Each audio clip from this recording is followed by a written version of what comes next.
ये जो मंदिर है ये कब से फेमस है और फेमस क्यों है ये इतना? ये पूरे भारतवर्ष में भगवान शिव के मुख्य दर्शन चमोली के रुद्रनाथ में होते हैं, चतुरानंद ऊपर नेपाल के पशुपतिनाथ में होते हैं और पंचानन में इंडोनेशिया में।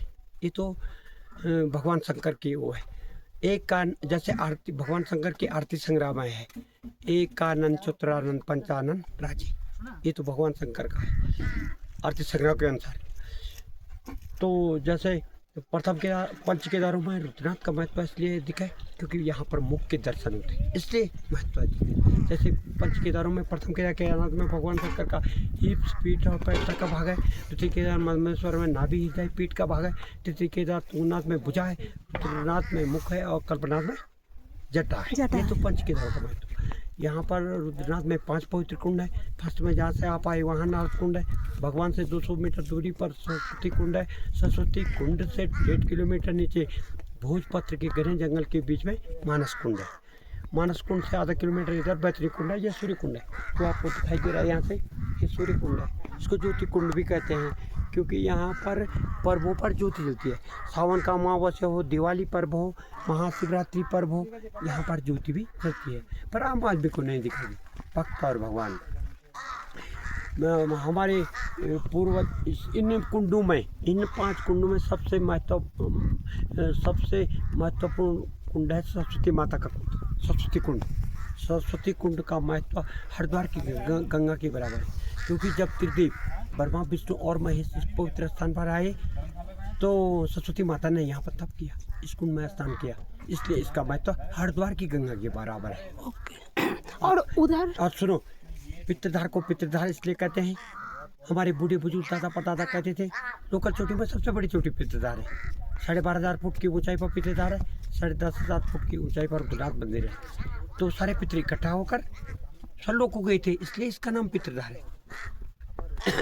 दूसरा ये भी कहते थे कि जब भी रुद्रनाथ तीर्थ यात्रा जाए पत्थर शिला रखे। मेरे पिताजी फरार सिंह, मेरी माँ जी, मेरे भाई, मेरे बंधु, मेरे जो भी परिवार से छोटे बड़े स्वर्गवास हुए पत्थर शिला, इसलिए वहाँ पर इतनी पत्थर शिला इकट्ठी है। दूसरा ये भी कहते थे जब रुद्रनाथ तीर्थ यात्रा उस समय तो बेस कैंप नहीं था, अब तो रोटी देते थे कौ, क्योंकि वहाँ पर कौवे के रूप में आते हैं।